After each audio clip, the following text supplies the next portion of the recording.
Apocalipse capítulo 1, estaremos lendo dos versículos 1 a 6. Apocalipse capítulo 1, dos versículos 1 a 6. Estarei iniciando a leitura do texto sagrado com reverência, nesse momento estaremos iniciando a leitura. Revelação de Jesus Cristo que Deus lhe deu para mostrar aos seus servos o que em breve há de acontecer. Ele enviou seu anjo para torná-la conhecida ao seu servo João, que dá testemunho de tudo o que viu, isto é, a palavra de Deus e o testemunho de Jesus Cristo. Feliz aquele que lê as palavras desta profecia, e feliz aqueles que ouvem e guardam o que nela está escrito, porque o tempo está próximo.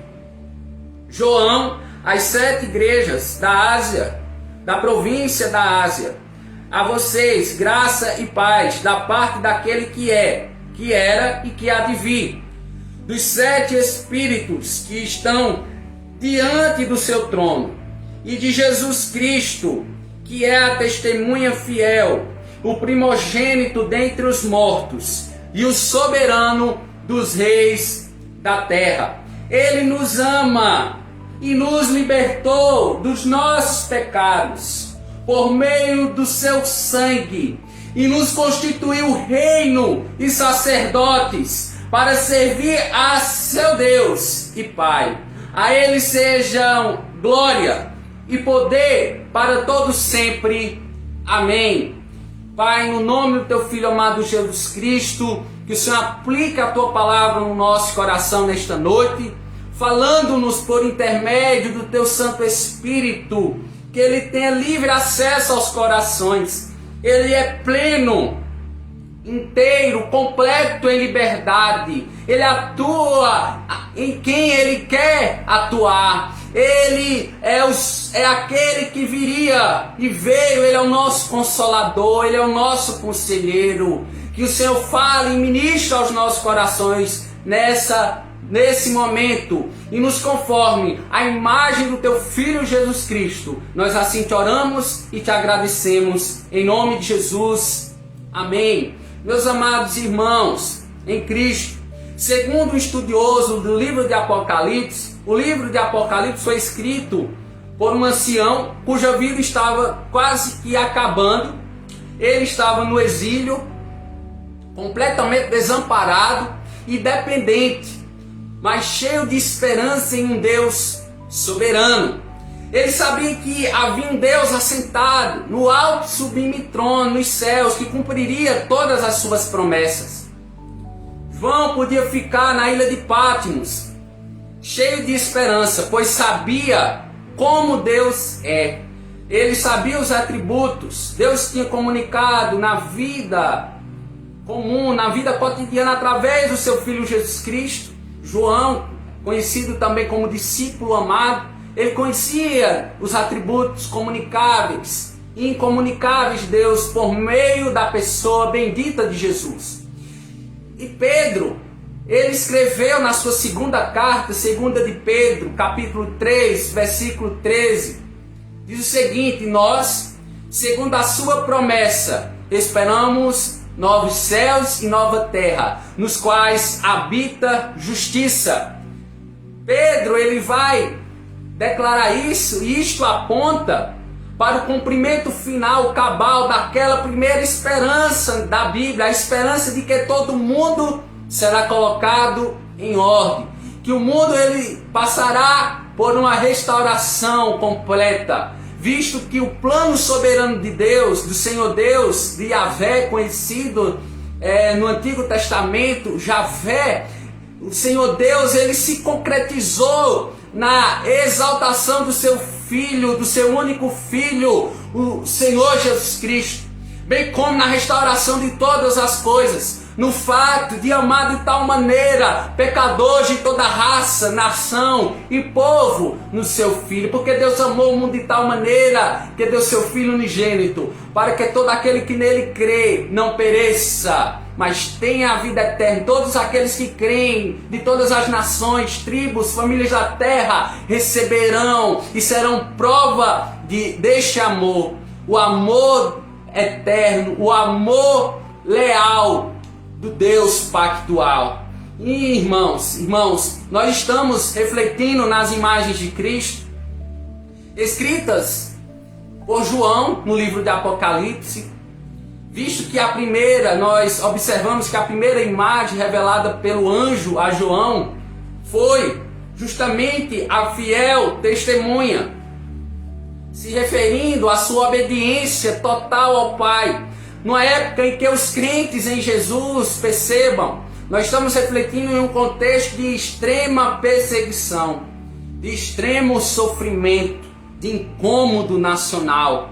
Então percebam que os crentes em Jesus estavam sofrendo por causa do testemunho de Jesus. Capítulo 1, versículo 9 vai nos informar sobre isso, de Apocalipse. Isso sem dúvida trouxe encorajamento, trouxe um incentivo àquele povo. Saber que o seu Cristo foi a testemunha fiel por excelência, que cumpriu a lei e os profetas. Mateus 5,17, sem ter cometido nenhum pecado, se fez pecado por muitos. Segunda carta de Paulo aos Coríntios, capítulo 5, versículo 21. Podendo assim ser a testemunha fiel e viva do Pai. Ele é um novo e vivo caminho. No Evangelho de Mateus, capítulo 3, versículo 16 e 17, nós temos o testemunho, uma declaração, uma afirmativa do próprio Senhor Deus acerca do seu ungido, acerca do seu eleito, acerca do seu único filho, o unigênito Deus Pai. E ele diz o seguinte: este é o meu filho amado, em quem me comprazo, em quem me alegro. Jesus Cristo ainda, essa declaração é feita no batismo, após o batismo de Jesus Cristo. Jesus Cristo ainda não tinha iniciado o seu ministério. E mesmo assim Deus já declara algo espetacular, algo que traz para nós verdades. Uma verdade é a que nós devemos conhecer esse Cristo. Outra verdade é que nós devemos pedir ao Senhor que molda o nosso caráter acerca da pessoa e da obra de Cristo. Outra imagem que João revela, que ele escreve, é o primogênito dentre os mortos, mostrando que Jesus foi o primeiro a ressurgir da morte. A morte não deteve Jesus numa tumba fria, não, no sepulcro frio, não, absolutamente não. Ele ressuscitou, está vivo, e ele vive de eternidade a eternidade. Ele está à destra do Deus Pai. E por fim, agora, o anjo revelou a João a terceira imagem de Jesus. E nós estaremos refletindo acerca da terceira imagem de Jesus nessa noite. E ele escreveu: Jesus, o soberano dos reis da terra. Jesus, o soberano dos reis da terra. Nós podemos nos perguntar nessa noite, por que Jesus Cristo é chamado do soberano dos reis da terra? E eu afirmo, diante das Sagradas Escrituras, porque Jesus é o maior, é o mais exaltado dos reis da terra. Porque Jesus é o mais exaltado dos reis da terra. A parte final do versículo 5, na parte final do versículo 5, né? Nós temos o versículo 5, capítulo 1, versículo 5, a parte A. A parte final da parte A vai nos revelar que Jesus é o soberano dos reis da terra. Em outra versão, o chefe, o comandante dos reis da terra. E se nós observarmos no livro de Saltério, o Salmo 89, Esse salmo ele vai ecoar, ele vai reverberar a soberania de Jesus sobre todos os reis da terra, em que Deus aponta para Davi, em que nasceria da raiz de Davi, que o governo eterno estaria sobre os seus ombros para sempre com ele. A imagem da soberania de Jesus nesse salmo ela é belíssima, meu amado irmão. Vamos conferir a parte final do Salmo 89, dos versículos 27 a 29. Acompanhe aí na sua Bíblia o Salmo 89, dos versículos 27 a 29. Diz o seguinte: também o nomearei meu primogênito, o mais exaltado dos reis da terra. Manterei o meu amor por ele para sempre, e a minha aliança com ele jamais se quebrará. Firmarei a sua linhagem para sempre. O seu trono durará enquanto existirem céus. Louvado seja o nome do Senhor. Irmãos, Jesus é o soberano dos reis da terra.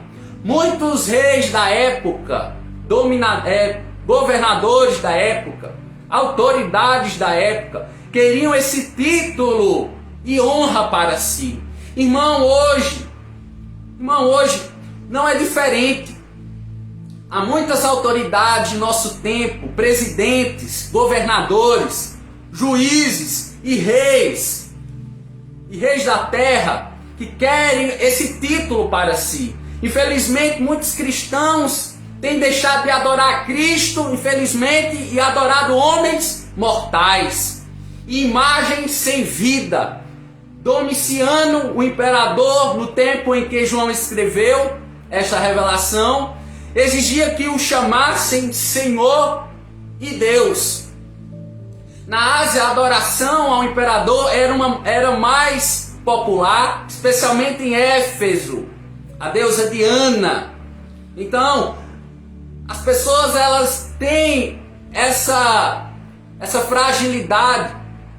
As pessoas elas têm essa predisposição para levantarem ídolos nos seus corações, postes ídolos nos seus corações. No entanto, eu acho incrível o que Abraham Kuyper, ele vai dizer, o pastor Abraham Kuyper, ele diz o seguinte: não existe um centímetro quadrado da existência humana que Cristo soberano não diga é meu. Segundo George Led, teólogo, por trás dos acontecimentos caóticos da história, o crente reconhece que Jesus Cristo, que escolheu o caminho da obediência e da humilhação, de fato foi exaltado à direita de Deus, onde ele está sentado como Senhor, governando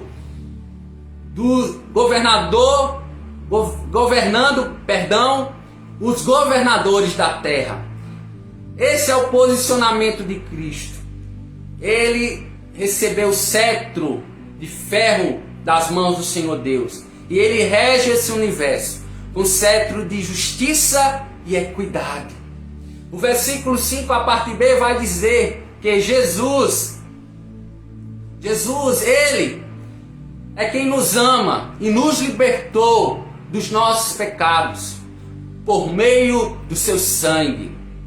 O Cristo que levou os nossos pecados, meus amados irmãos, pelo seu sangue nos libertou dos nossos pecados. Ele nos ama. Em Romanos capítulo 5, versículo 8, diz o seguinte: porque Deus prova o seu amor para conosco, pelo fato de ter Cristo morrido por nós, sendo nós ainda pecadores. Você que me escuta essa noite, nenhum outro no céu e na terra que já existiu pode perdoar pecados por meio do seu sangue. Somente Jesus pode fazer isso. O apóstolo João lembra-nos hoje o mandamento para os santos. Na sua segunda carta, capítulo 1, versículo 5, a parte B, diz o seguinte: que nos amemos uns aos outros. Judas, o servo de Jesus Cristo, pede a nós hoje. Judas, capítulo 1, versículo 21, a parte A, diz o seguinte: conservai-vos no amor de Deus. Jesus é o nosso resgatador. O amor de Cristo é algo que permanece, meu amado irmão. É para sempre e será para sempre, ou melhor dizendo, por sua igreja. Jesus Cristo ama a sua igreja. Jesus Cristo se entregou por sua noiva. Você que diz que ama a Jesus Cristo e tem fé nele, porque ele é perfeito, mas não ama a sua igreja, nem quer se comprometer com ela em vida, porque diz que ela é imperfeita.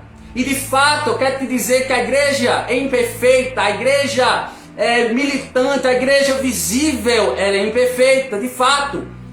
Mas você está errado em amar a Cristo e desprezar a igreja. Quem ama a Cristo deve se comprometer com ele e a sua igreja. Irmão, se homens no passado ou no presente lhe decepcionaram, lhe machucaram, com palavras e atitudes, deixe de lado isso. Perdoe a cada um deles e siga em frente. Você crê que é algo do perdão de Jesus?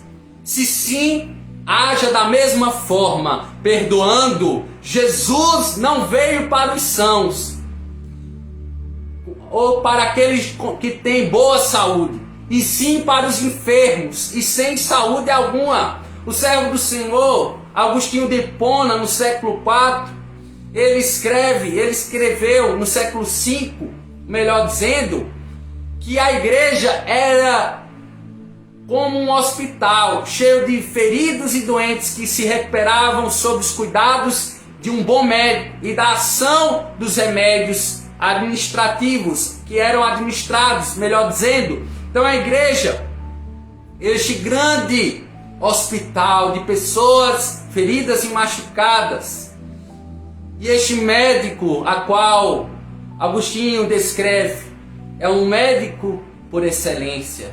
Ele é um médico dos médicos, ele é o nosso Senhor Jesus Cristo. Eu quero te dizer que existia o bálsamo de Gileade, um perfume raro usado de forma terapêutica, medicinal, para aliviar a dor, mencionado na Bíblia e nomeado devido à região de Gileade, onde era produzido. E certo homem africano disse o seguinte, ele escreveu acerca desse bálsamo que era chamado de Gileade, devido à região onde era produzido. Ele diz o seguinte: em Gileade, um bálsamo há, quem vem o ferido curar. No céu há bastante poder para a alma enferma pelo pecado curado ser. Irmão, mesmo em meio à perseguição e ao sofrimento, ainda parecendo que o amor de Deus tinha desaparecido, em meio a situações más, os crentes no primeiro século podiam ter esperança, pois Jesus Cristo é soberano. Eu quero te afirmar que Jesus Cristo, ele é o soberano dos reis da terra. Os cristãos, eles podiam confiar de forma única e final no sacrifício de Cristo na cruz do Calvário. O preço da dívida já tinha sido paga. Agora eles estariam livres da escravidão de seus pecados e da morte eterna no porvir. Mesmo que seus corpos físicos viessem padecer, sendo queimados vivos em praça pública. Nós temos os relatos, o legado da igreja do primeiro século. Irmãos que foram decapitados, irmãos que foram esquartejados e cerrados ao meio. Isso seria uma honra. Seria uma honra a semelhança de Jesus para aqueles irmãos, porque isso significa a identificação com o crucificado. Irmãos, muitos no nosso tempo hoje vêm a Jesus atraídos com um falso ensinamento, uma falsa doutrina satânica, demoníaca, diabólica, que diz: venha a Cristo e pare de sofrer. Mentira! Quem é discípulo de Jesus, quem é discípulo de Jesus verdadeiro, deve estar preparado para morrer pela causa de Cristo. Seguir a Jesus não é brincadeira. O preço de discipulado é alto, é entrega, é renúncia. O batismo do cristão é uma confissão pública de morte para este mundo, somos imitação de Jesus. Eu e você, nós somos imitadores de Jesus. Eu e você vivemos e existimos por causa de Jesus. E no versículo 6 diz o seguinte: e nos constituiu reino e sacerdotes para servir a seu Deus e Pai. A Ele sejam a glória e o poder para todos sempre. Amém. Irmãos, como é interessante observarmos esta imagem, porque o nosso coração, volta e meia, tenta produzir ídolos, imagens que não são a imagem verdadeira, o direcionamento verdadeiro. A direção das nossas vidas e a adoração das nossas vidas pertence ao Senhor e Salvador das nossas vidas, o Senhor Jesus Cristo. Porque Ele nos constituiu para sermos reino, sacerdotes para o seu Deus e Pai. Na Páscoa, Deus dera a Israel a missão de ser reino de sacerdotes e nação santa. Êxodo 19. Em Apocalipse, fazendo um link, Apocalipse capítulo 5, versículo 10, Cristo constituiu homens, reino e sacerdotes para o nosso Deus, que reinarão sobre a terra. Apocalipse capítulo 20 e versículo 6. Irmãos, que possamos perguntar a si mesmo se de fato e de verdade nós estamos adorando e desejando somente Jesus, o soberano dos reis da terra. Segundo Paul Tripp, teólogo, ele disse o seguinte: que o princípio da idolatria se revela quando uma coisa boa que desejamos passa a ser a coisa dominante em nossos corações. Daí ela se tornou em algo ruim. Possamos vigiar, que possamos prestar atenção a quem tem sido devotado o nosso culto. Amém, meu amado irmão? Devemos perguntar se de fato estamos prontos para sofrer pela causa do Evangelho. Você está pronto para sofrer pela causa de Cristo? Será que eu estou pronto para sofrer pela causa de Cristo? Pergunte a si mesmo. Faça essa autoexame, essa auto-reflexão onde você está em casa. Se de fato nós devemos refletir, será que nós de fato não estamos crucificando a Cristo por meio de um falso cristianismo, travestido de legalismo e de graça barata? Muitos têm usado a graça para pecar, infelizmente. E muitos têm sido religiosos. Muitos têm o conhecimento da teologia, mas não têm a vivência relacional com Deus da teologia. A linha ela é muito tênue, a linha ela é muito fina. Aqueles que dizem que creem no Senhor Jesus Cristo devem estar comprometidos com essa verdade, devem estar em compromisso, em dedicação, colocar suas vidas como sacrifício vivo nas mãos do Senhor, e que nós possamos atentar para estas verdades, meu amado irmão, minha amada irmã. Que Deus tenha misericórdia de nós. E nossa oração é que Deus tenha piedade das nossas vidas, que Ele escute a nossa oração, que Ele possa atentar para o nosso clamor. Paulo, certa feita, exorta a Tito, pastor, presbítero. Tito, capítulo 2, versículo 1 a parte B, diz o seguinte: fala as coisas que convém à sã doutrina. Meus irmãos, nós estamos num tempo muito difícil, onde falsos profetas, falsos mestres têm espalhado tanta doutrina errada, tanta doutrina falsa.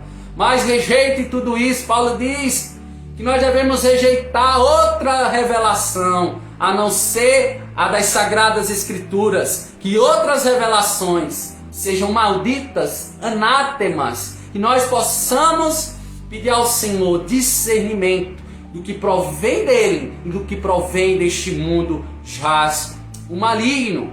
Que venhamos pedir a Deus para que Ele firme o nosso espírito. Senhor, meu Pai, me dê um espírito constante. Me dê um espírito firme na esperança vindoura. Colossenses capítulo 3 vai dizer o seguinte: Cristo em vós, a esperança da glória. Que nossos olhos estejam fitos na pessoa e na obra de Cristo. Porque Cristo, Ele gera em nós um coração quebrantado e contrito, que Deus não despreza. Um coração que é identificado com Ele mesmo, com Cristo ressurreto e glorificado. Portanto, irmãos, refletimos a respeito de Jesus, o Filho de Deus, o nosso sumo sacerdote. Ele é a fiel testemunha, o primogênito dos mortos e o soberano dos reis da terra. Jesus é a nossa testemunha. Jesus é o nosso líder. Jesus é o nosso comandante. Jesus é o nosso mestre por excelência. Jesus é o pastor, é o nosso pastor. Isaías 55, versículo 4, vai nos trazer a figura do servo sofredor, aquele que é testemunha, que é líder e comandante. Ele é o nosso supremo pastor, aquele que nos guia pelas veredas da justiça, aquele que tem preservado as nossas vidas, que tem preservado a nossa confiança nele mesmo, a nossa fé e a nossa esperança. Interessante ainda o que o pastor Jonas Madureira, ele disse certa feita: não existe esfera da cultura que nós, com a nossa cosmovisão cristã, não podemos mostrar a beleza do Evangelho de Cristo. Amém, irmãos? Que Deus os abençoe, curve a sua cabeça onde você está e peça ao Senhor que você devote o seu amor tão somente à pessoa de Jesus Cristo em tempos difíceis que nós estamos passando. O nosso amor, a nossa adoração, a nossa confiança, a nossa esperança devem ser devotados ao soberano, o chefe dos reis da terra. Ele está no alto sublime trono, intercedendo por mim e por você. Curvemos a nossa cabeça nesse momento. Pai de todo amor, Tu és o Deus soberano, Deus. Tu és o Pai das nossas vidas, o Senhor e Salvador, aquele em quem nós colocamos a nossa confiança, aquele em quem podemos confiar, aquele em quem podemos sossegar, podemos desfrutar da Tua presença gloriosa.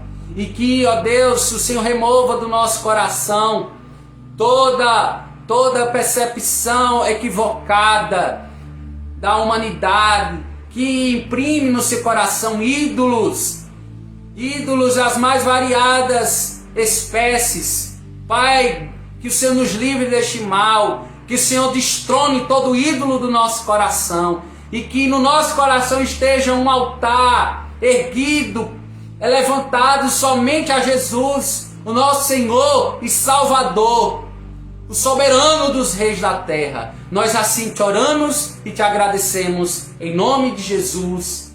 Amém.